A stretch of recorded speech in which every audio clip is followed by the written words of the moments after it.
All right, so Duckworth Lewis was our alternative to the runs per over method of recalculating the target for the side batting segment if there has been a reduction in overs due to rain or whatever. So I'm sure I don't really need to tell you guys why it was necessary to move away from runs per over. It's basically a very unfair system for the side batting second, in that what it may seem nice and logical that if you reduce your overs, if you stick on the same run rate, then the team who has to bat less overs can still get a reduced target using the same over rate. The only problem with that is that the wickets don't reduce as well, and that makes a big difference. So for instance, if a side bats for 20 overs and they score a fairly decent score for club cricket of say 150, you don't expect to win most matches with a score like that on the board. But if rain had that 7.5 runs and over, but if rain had to reduce, say, the side batting seconds innings to, say, just 6 overs, that would mean they would need, 46 to win, with all 10 wickets in hand. So obviously that's very unfair for the side batting side fielding first. They're not going to be able to stop a team from scoring 46, especially with 10 wickets in hand. So those are the kind of things that led to Duckworth Lewis being implemented. So I'm not sure myself exactly how we're going to overcome some of the challenges in club cricket in terms of getting the software rolled out and getting the past scores sheets out to the umpires. I guess that's still a work in progress, but for what it's worth, I'll show you guys basically how it works. So what you're looking at now is a Windows program that was created by the third leg of the partnership, which is Stephen Stern, who's an Australian professor. So he came on board later after Duckworth and Lewis. So his name is now also there. He developed this for use on Windows. So it's a very nice, very simple system to use, but you've got to have it. And it needs a laptop or some kind of computer to run. So that's my concern when it comes to club cricket. So how we get to that. But anyway. So how it works is basically we've got two sections here. So you've got one that's set up automatically for 50 over games, one that's automatically set up for 20 over games, and if you ever play any other kind of game, you can customize it to say a 45 over game or whatever using that option. So what the scorer will do is they will open this, depending on the weather, they may have to open it earlier rather than later, but generally we use this at the break in innings, the change of innings. So say for instance it's 20 over games, so I'm going to choose 20 overs down here. And automatically what it's going to do, it's going to put the 20 for both teams as the starting innings, and the total overs will then also be 20. So there are 4 different scenarios in which you could have a rain interruption. So you could have one where it rains before the start of the game, so the game gets shortened, so each side maybe faces 17 overs instead of the normal 20. So in that case, normal rules apply, you don't really need Duckworth Lewis for that. Each side will just bat 17 overs, and whoever scores the most runs in those 17 overs will win the game, no problem. But if that needs to happen, what we can do is then just change over here the 20 to 17.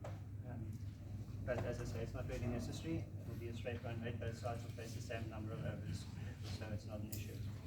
The second issue would be if it rains in the course of Team 1's innings, such that for all of these rain relays, I'm talking about overs being deducted. So if it rains long enough that overs are deducted, then obviously Team 1, who in this case started with a 20 over game, is going to end up facing less than 20 overs. Whereas Team 2, batting second, will know going into the innings exactly how many overs they need to bat. So they've got already a kind of an advantage there, that they can better pace their innings. They're not believing that they're facing 20 overs when they start the innings. Then you get a third delay where it rains during the interval between innings. So Team 1's innings is finished, they had no reduction in their overs, but Team 2 will then have a reduced number of overs to bat, which means that their target will then need to be correspondingly adjusted. And then obviously the fourth scenario is where it actually rains in Team 2's innings, so they lose further overs.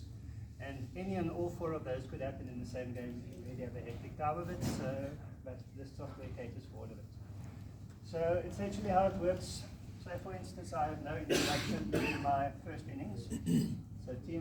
So I'm not going to fill in anything here and wait till the end of the innings. Say team, as I said, team 1 bats first, they bat their full first innings and say they score 150. So all I do was I type in the 150 here, and automatically what it does, it's going to add 1 run for my target. So I know team 1, team 2 only 151 to win, and because there's been no overs deducted now, they've got the full 20 overs available. If I want to at this stage, I can draw a report of over by over or ball by ball, but really there's no point in it because nothing has changed at this point. If, however, I had rain in team 1's innings, for instance, let me just do a 50 over game, gives me a bit more scope to work with. So we've got a 50 over game. So we'll start off with the 50 overs per side, and at the moment each side has 50. Say we get to 37.4 overs and it starts to rain. Okay, so what I would then do, each of these lines down here in the middle is space for a rain delay. Comes with 5, and if I need to add more, I can add more. So however many times you have to leave the field, we can cater for.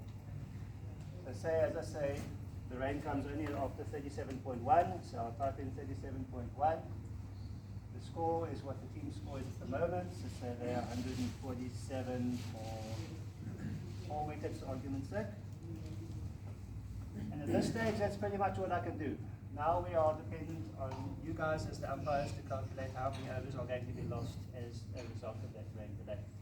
Once we know that, then we can fill that amount in there. So say for instance, you calculate that the rain has lasted long enough that 3 overs aside are deducted, so it becomes a 47 over game. So because we're still in the first innings, I just need to put in the overs per side lost, so it goes down to 3.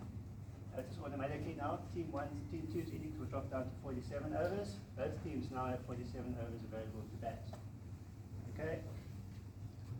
Team 1 will then go back in to bat again. And say there are no further rain delays and they finish their 47 overs. So they score, I don't know, 212. The wickets aren't important at this stage. All that's important is the runs. So I put in their final score here. And automatically, Duckworth Lewis has worked out what the target to win will be. So they need 220. So no longer 213, 1 more than team 1 scored. But because the fact that there was a delay, that is now going to compromise them. Their target goes up to 220 according to all the calculations going in the background. But then they have 47 overs as opposed to 50 at the start of the game. If it now has to rain during the interval in innings, then obviously we are going to lose overs for team 2. So say for instance it rains now before they can get back on the field and there's another 3 overs lost. And now obviously team 1 is finished batting, so they're not going to lose any more overs. It's only going to be team 2 who suffers. So if the umpires come to us again and say, okay, we're taking off another 3 overs, then that leaves 44 overs for team 2 to bat. I'll type that in as their starting overs, becomes the overs available, and automatically their total will adjust to now 240, no longer 220. And notice to win. So this one includes the 1 extra run to win. So that's how you would handle that kind of situation. And then the third scenario is if it actually rains during the course of team's innings, well, let's assume 214. So let's say they get to, I don't know, 23.5 overs, and so they are on 97 for 1 or whatever, slow start. Automatically it gives me my pass score. So my pass score is 85, which means that taking into account how many overs are left and how many wickets they still have in hand, chasing a score of 212 reduced, they should be on 85 at that point after 23.5 overs with 1 wicket down. They are on 97, so they are actually 12 runs ahead. If there's no further play, because we've had our 20 overs minimum to get a result, that will stand. So team 2 will win the, or team 1, team 2 will win the game by 12 runs on the Duckworth Lewis method. So that's the only really instance where the team batting second can win by runs rather than by wickets. If they were behind the score, then team 1 would win by the corresponding amounts. But say for instance the game goes on, the game isn't washed out at that point, but they lose another say 4 overs due to the rain. Notice at this point I can type in 0 if a question mark if I'm not sure how many overs are going to be lost. So this is when they come off the field. That kind of gives me a report just to show you what it looks like for all possible targets. So just to have an idea of what they might be chasing, depending on how many overs they lose. You guys can see that. So essentially, they are now on 44 overs at the moment. If the game gets cut to 40 overs, they still have another 16.1 overs left to bat, given that they're now on 23.5 overs, and their target will then change to 195. So this kind of, if we wanted to, we could draw this just to give to the batting team so they have an idea more or less what they should be chasing, depending on how many overs are ultimately lost. Okay, but if we know how many overs are lost, so as I say, they lost 4 overs, you type in the 4 there, automatically the overs total drops to 40 and their target is adjusted, and so is their, you even get a nice how many runs you still need of how many overs to go. And if there was a second delay, we do the same thing again. So say after 41.5 overs, add a 5, let's say for 3 overs, they increase their score to 168, say for 5.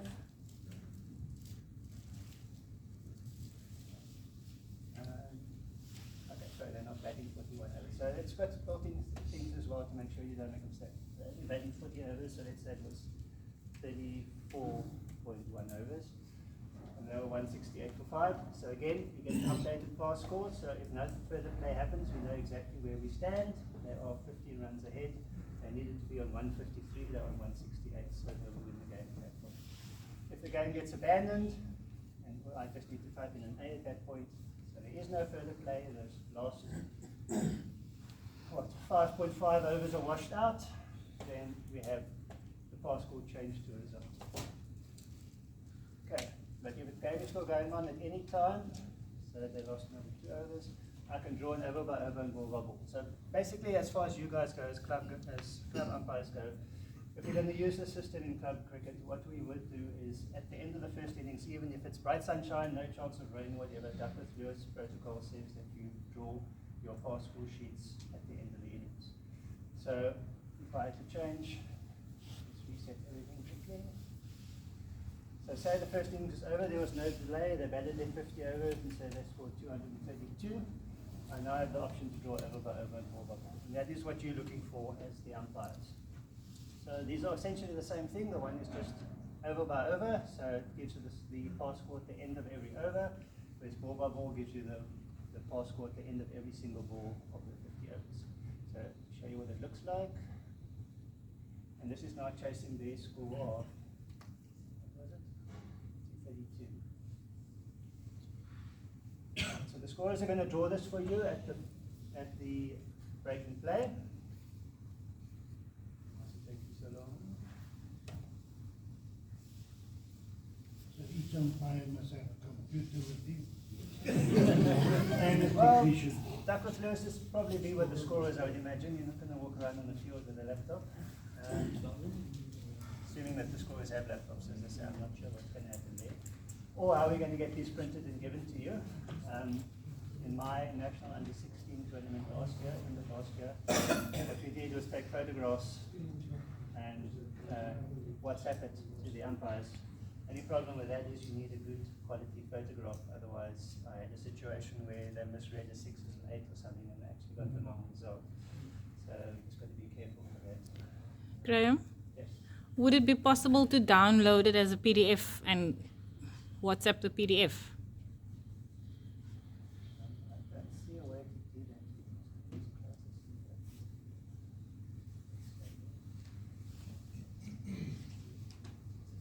To take a screenshot. Each page screenshot. You can, but as I say, you need to make sure that you can see clearly what's going on. Some of these numbers can be quite small. There we go. Okay. So essentially, this is what they're going to give you. So bear in mind that whereas in the program itself, as you saw, it gives you a total to win. So this is the actual score they need to win. For the Duckworth Lewis, for these tables that we print, these are pass scores. Okay? Ask Mark Boucher and Sean Pollock what the difference is between the two. So this is, to keep it fair, this is the score that will tie the game. Okay, and I keep it fair so that the batting side know they need to add one more run, and the fielding side know they need to reduce it to restrict them to one less run. So this is kind of an even playing field. So how it works is, here we have our overs. So however many overs have been bowled, and obviously that's how many would be left out of the 50. Depending on how many wickets down the team is, that's what score they need to be to tie. So say for instance after 27 overs, my team, if they've lost 3 wickets at that point, I go from the 27 and to 3, and their score needs to be 108. So if my score is higher than 108, so I'm 112 for 3 after 27 overs, chasing that 232 that you saw, then I'm going to win the game if there's no further play. If I'm 107 or less with 3 wickets down, then I'm going to lose the game. And if my score is exactly 108 to 3, the game will be tied if there's no further play. And this works both the same way for 50 over game and for 20 over game. Obviously your sheet is just going to be a bit smaller for 20 over. So that is over by over, so it's the whole number at the end of each over. Where's the ball by ball one?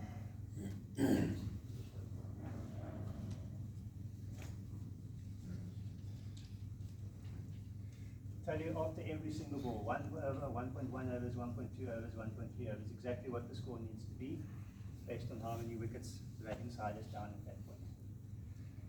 Because as I say, the amount of wickets that you've lost plays just as much of a role in what you're going to score as how many runs you need to chase. So a team that's 120 for 9, you're chasing 200, even if they've only got their 10 overs and their run rate is far more than it needs to be, they're probably not going to get to 200 if they're 120 for 9. So the fact that they're scoring at 10 and over will make no difference. So this factors that into it. So the more wickets you lose, obviously the higher your pass score is. So the more runs you must have on the board to compensate for that. And yeah, that's Duckworth Lewis. Any questions? There is an option to print. So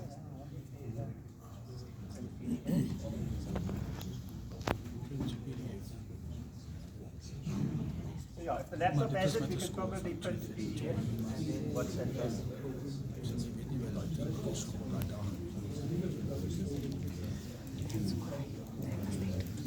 But this is just straight at the change in innings. There's been no delays in the first innings. Every time there is a delay subsequent, then obviously we're going to have to print new tables that take into account the new situation. But it's the same principle. So what do we need from you as umpires? Basically, the only thing we really need from you is to know how many overs you're deducting after the rain. For the rest, the calculations are all done by the by that